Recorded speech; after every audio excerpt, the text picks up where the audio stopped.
Coming from a single-parent household, I guess that means you're a high school dropout, huh? Do you work in a nightclub, maybe? Perhaps in a mature women's club? What a flashy line of work you're in. At my daughter's marriage introduction to her fiancé's family, his mother said this to my daughter in a condescending manner. As her mother, I was naturally infuriated. My daughter quickly explained that it wasn't true, but her future mother-in-law wasn't listening. Oh, you mean university? You don't mean Harvard, right? Anything other than Harvard isn't really university, you know. Anything other than university isn't really a school. That's why I'm saying you're a high school dropout. The fiancé's grandmother joined in, pushing their bizarre logic on us.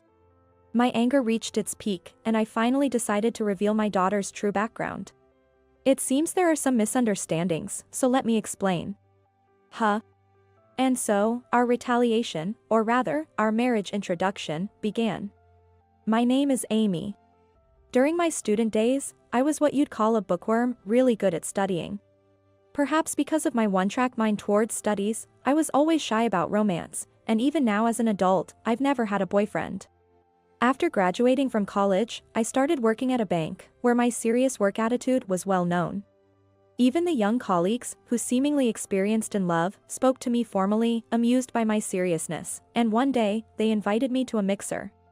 Amy, you're really serious. I remember you saying you don't have a boyfriend. Would you like to come to a mixer with us? We're just short one person. I'll go. I really want to go.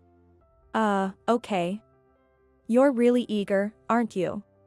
My colleagues, like Catherine, were a bit taken aback by my enthusiasm, thinking she must be really desperate for love. But I was completely overjoyed at the idea of attending my first mixer. I was so excited about the invitation to the mixer, dreaming of getting a boyfriend and eventually marrying him. Then, a few days later, I went to the restaurant with Catherine and the others, where we were seated opposite 3 men. Then the self-introductions began. Nice to meet you, I'm Sean. I'm Jack. I'm Ken. The 3 men were apparently high school classmates.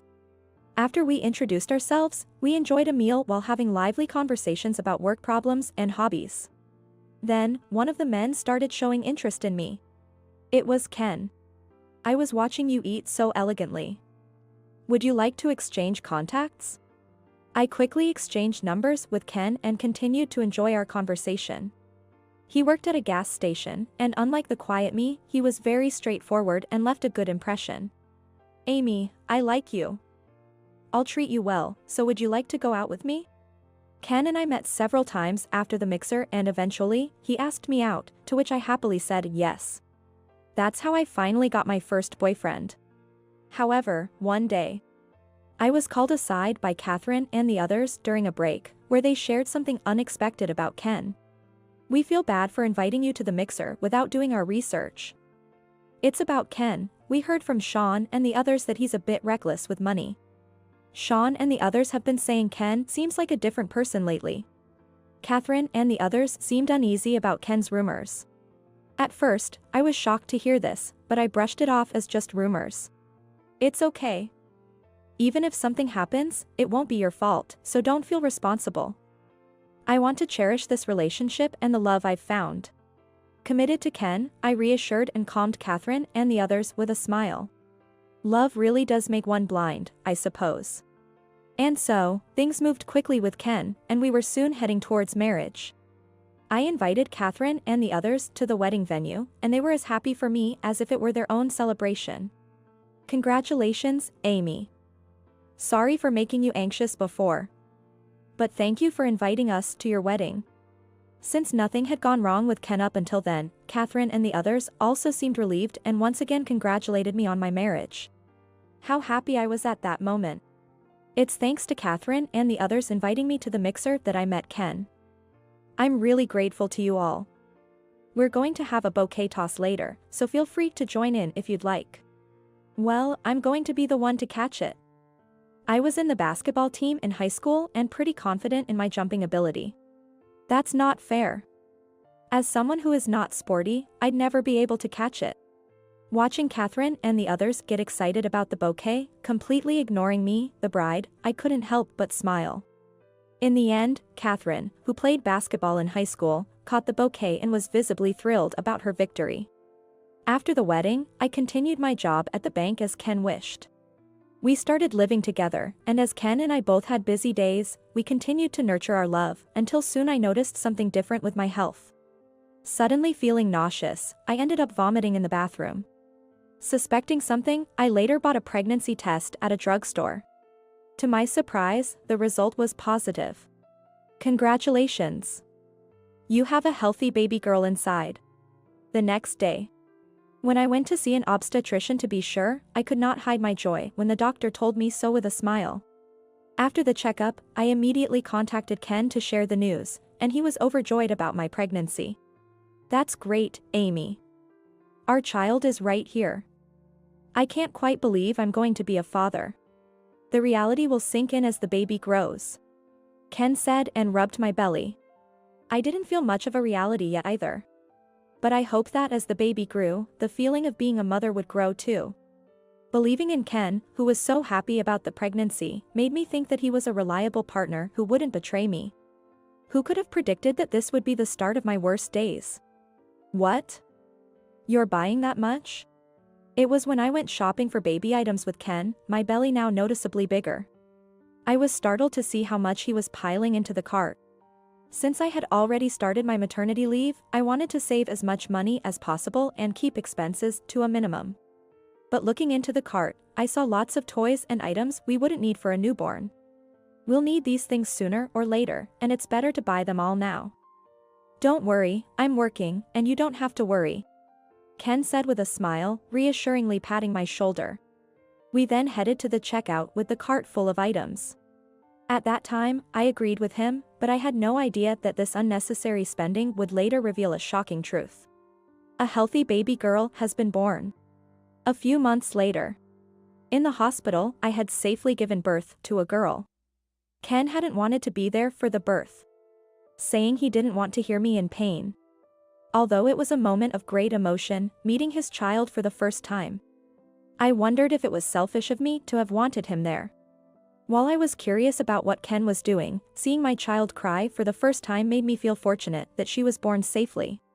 We named the baby Emma, a name Ken and I had agreed on earlier. However, Ken didn't even come to visit Emma in the hospital. The only close relatives who came were my mother and father, and Ken said he was too busy with work to visit.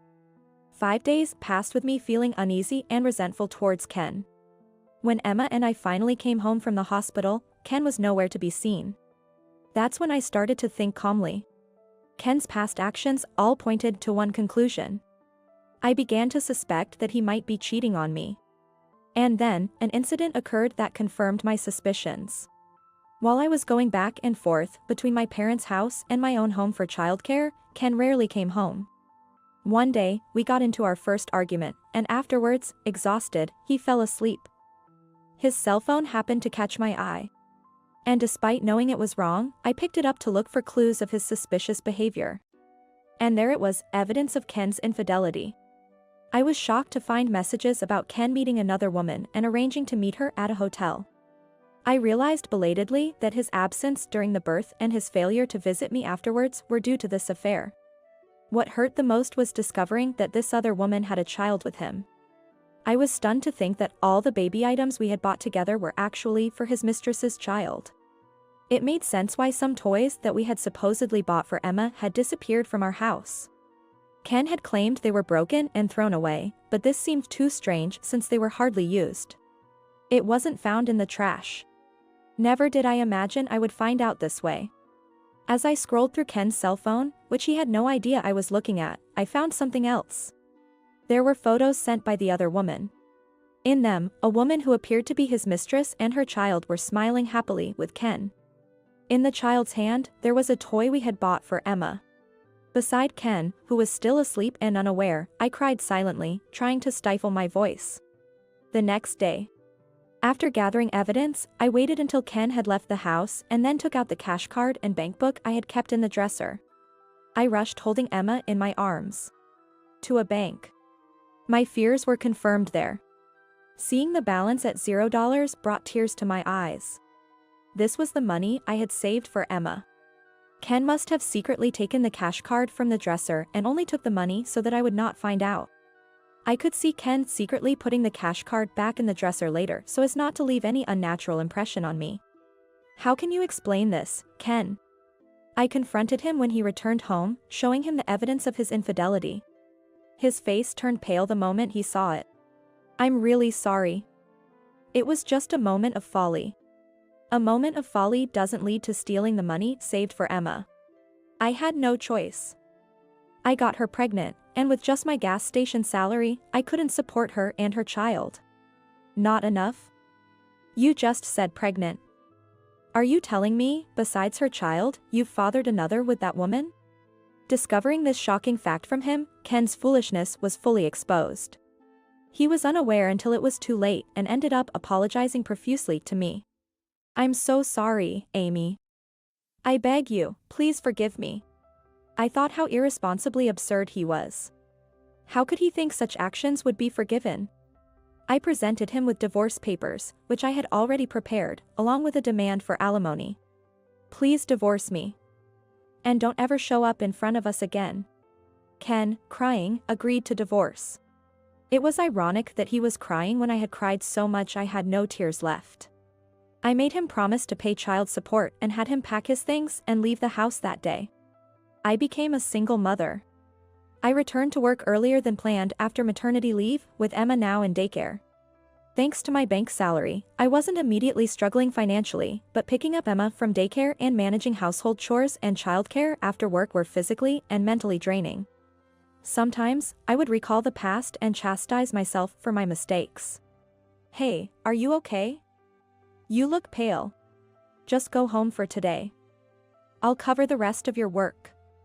Make sure to rely on your parents, okay? Don't overdo it. Thank you. When I felt unwell, Catherine and the others, who already knew about my divorce, naturally supported me. Despite my fault in blindly trusting Ken and marrying him. Their kindness was soothing to my wounded heart, and that kindness was healing not just for me, but for Emma too. Even though Emma couldn't speak yet, her smile seemed to support me through my heartache. Several years after my divorce from Ken, I noticed that child support and alimony payments were not deposited into my account even after the promised date. I had consulted a lawyer and settled for installment payments, but I never expected them to fall behind so soon. I wasn't very hopeful considering he had taken money from my savings before, but determined to make him pay, I took the divorce agreement we had made before separating and went to the family court and legal advice center for consultation. I had brought Emma with me, and she seemed to take an interest. She asked me, "Mom, what is law?" Well, it's something that exists to protect us. Like how American law is helping and protecting me in this tough situation. As I explained, Emma began to show interest in the law, particularly in civil law and family law, and started learning about it on her own. Seeing her live smartly even at a young age, I thought with a smile that she was a studious girl like me. Since Emma had excellent grades from elementary school, I didn't want her to feel inferior because we were a single-parent family. So, I worked hard at my banking job, cutting my own allowance to the bone and saving for her education. Emma, don't study too late. Go to bed early. I know. Whether she knew about my struggles or not, Emma worked harder at her studies. I worried a bit seeing her study late into the night, but her efforts paid off, and she went on to the top public middle and high schools in the area. Emma, that's amazing. I'm so proud of you. Are you planning to go to Harvard? No, I want to go to Yale. Yale? I was surprised, having assumed she would want to go to Harvard. But Emma was attracted to the liberal atmosphere at Yale, which also had a women's dormitory. It might have been a deciding factor. I realized I still wasn't quite relied upon as a parent. Sure, being a single mother with only my income, there were limitations. But I wanted to work harder and save more money so that Emma could rely on me. Just make sure to call me sometimes. Take care when you go. I know. And Mom, take care of yourself too. Several years later, as I sent Emma off to New Haven, feeling a bit lonely. I was proud that she had been accepted to Yale, her longtime dream. Inspired by her achievement, I pushed myself even harder at work and eventually got promoted. When Emma became a junior at Yale, I informed her of my promotion. "I've been promoted and now make enough money, so you don't have to live in the dorm anymore," I said, but Emma declined. "If you really don't mind supporting me, I'd like to go to graduate school," she replied, making me smile, feeling that she was finally opening up to me. I felt more relied upon than when she left for Yale, which made me happy. In the end, the child support from Ken was often delayed, and I barely received any, but I managed to fund Emma's graduate studies with my earnings. As time passed, Emma graduated from graduate school and stayed at Yale, progressing from an assistant to an associate professor. Proud of my daughter becoming an associate professor, I also reflected on my own inexperienced love life and my mistake in choosing a marriage partner. I hoped Emma would have more experience in love. So, when she came home for a visit, I asked her, "Do you have a boyfriend, Emma?" "What?" Out of the blue. "Of course, I have a boyfriend," she replied, leaving me stunned. I had thought she would be shy about relationships like me, but I was clearly mistaken. Young people nowadays are quite mature, huh? "Well, introduce him to me sometime." "I'll think about it," Emma said, looking somewhat excited. I, too, looked forward to the day she would introduce her boyfriend to me. Then, 10 years passed, and I received a call from Emma saying she was returning to New York. She had been accepted for a professorship in civil law at Columbia University. Over the phone, I couldn't contain my joy, and though Emma told me I was being loud, she didn't seem to mind it at all. "Thank you, Mom. I was able to do my best because you were there for me." "It's not like that at all. It's all your own ability. Living in the women's dormitory must have been tough, right? Back then, my income wasn't much, so I guess I made you worry." "Not at all. I learned things more important than money from you.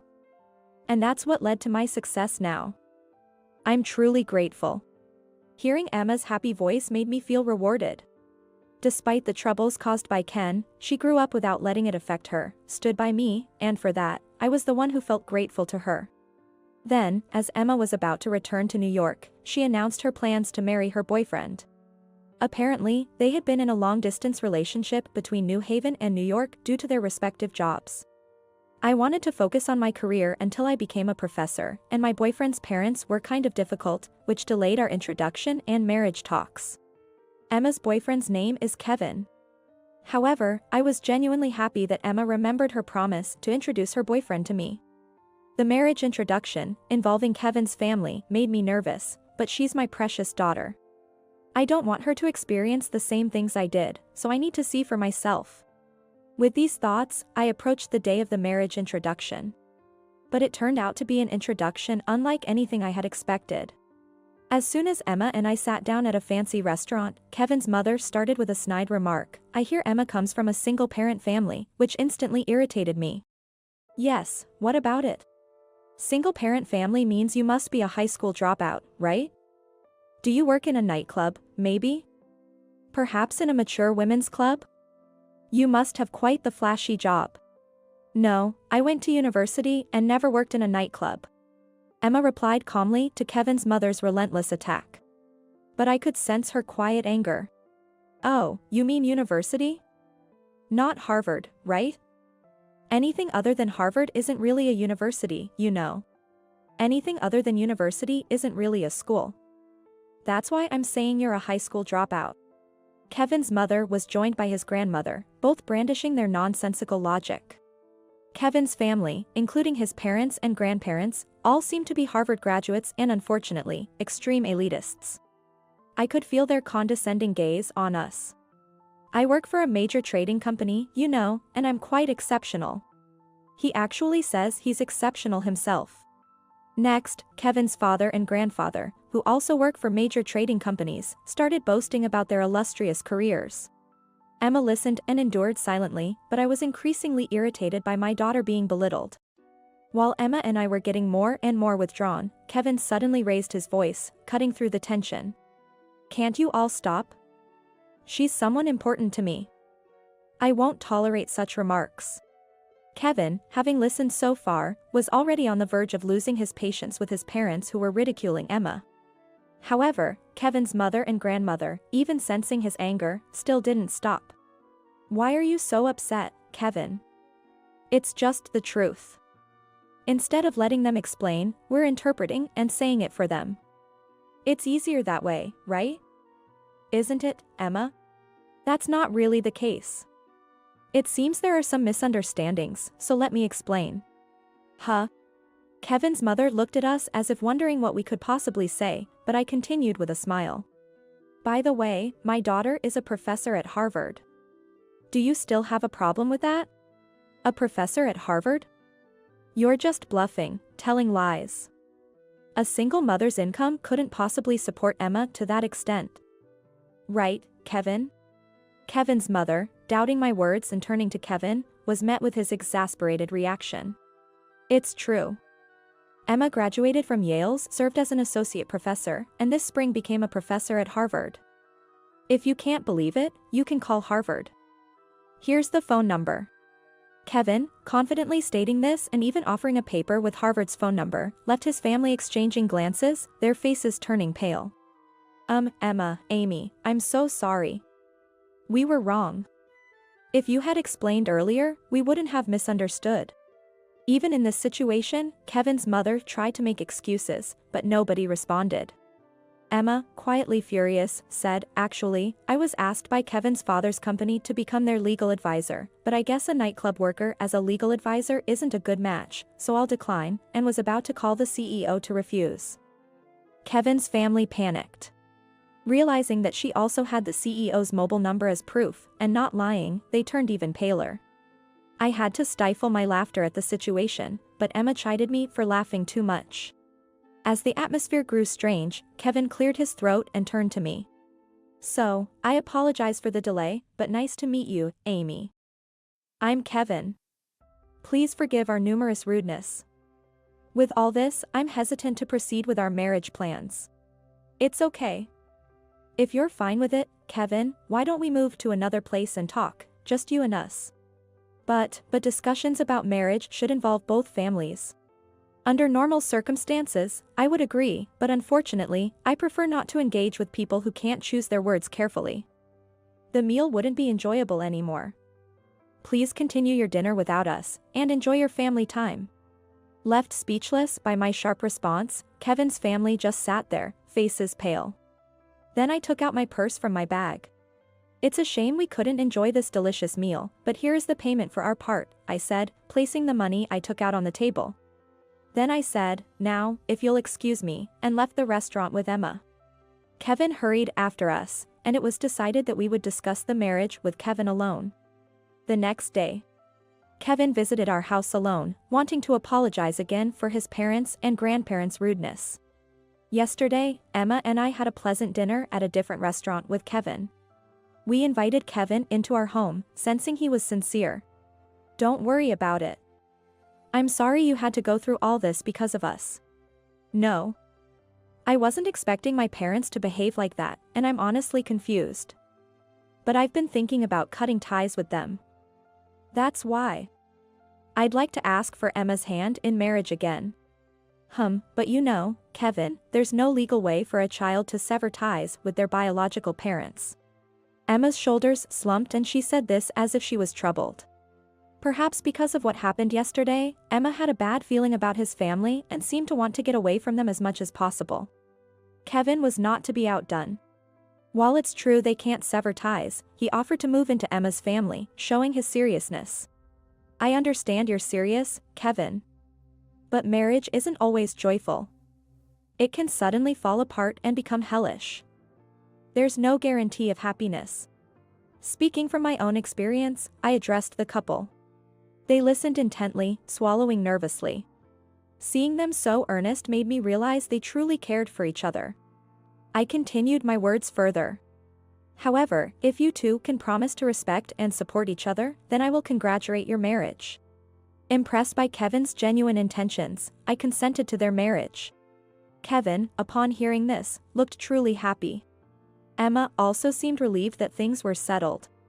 Kevin then returned to his family to report the marriage, and it was decided he would move out. His family, left speechless by the turn of events, remained in a stunned state for a while, as Kevin later told me. Months later, Emma and Kevin rented an apartment near my house. I was happy they chose to live close by, as I had missed Emma during the years she lived far away. Though Kevin's family was difficult, Kevin himself seemed like a good person. Emma, having been in a long relationship before deciding to marry, reassured me that their marriage wouldn't turn out like mine and Ken's. It turns out Emma didn't turn down the legal advisor position after all. Whenever she and her father-in-law meet at the company, he seems quite deferential to her. As a legal advisor, she's also going to check if any harassment is happening within the company. Dealing with my education-focused father-in-law's harassment of his subordinates is kind of scary, Emma said, getting goosebumps. It seems she still feels resistant to meeting her father-in-law. As for me, I finally got promoted to branch manager at the bank. Amy, the branch manager. We're counting on you. Don't say that, it's too much pressure. Catherine. It's not like that. Amy, you've worked so hard to get here, I'm just so happy for you. My colleagues, like Catherine, were as thrilled about my promotion as if it were their own. Though we speak formally at work, we still have a relationship like high school girls, going out for dinner or karaoke in our private time. But I couldn't have made it without you all supporting me. You were always there to lend a hand when I was struggling. Thank you, truly. Catherine and the others had always been there for me, helping as if it were the most natural thing, whether I was physically or mentally struggling. Expressing my gratitude, Catherine and the others looked a bit bashful. Also, congratulations on your marriage. Wishing you and Sean a lifetime of happiness. Thank you. It's all thanks to your bouquet, Amy. Catherine had cultivated a long-term relationship with Sean, whom she met at a mixer, and they had just registered their marriage the day before. The wedding ceremony would be held later. Catherine always linked good things back to me. Stop flattering me. Compliments won't get you anything. Besides, I'm divorced, so I'm not sure if the bouquet luck applies. That's not true. Amy, you seem the happiest you've ever been. Catherine said with a smile, making my eyes widen in surprise. I hadn't realized I looked so happy. Indeed, with Emma's marriage settled, my career promotion, and even Catherine's successful marriage, I was surrounded by joy. I used to think marriage was the ultimate goal and guaranteed happiness. But it's not that simple. Despite the hardships with Ken, I was glad I had worked diligently all these years, and I felt encouraged to continue living earnestly. Come to think of it, I didn't quit my bank job because Ken said, "You should keep working after marriage." He did one good thing, and the thought made me laugh.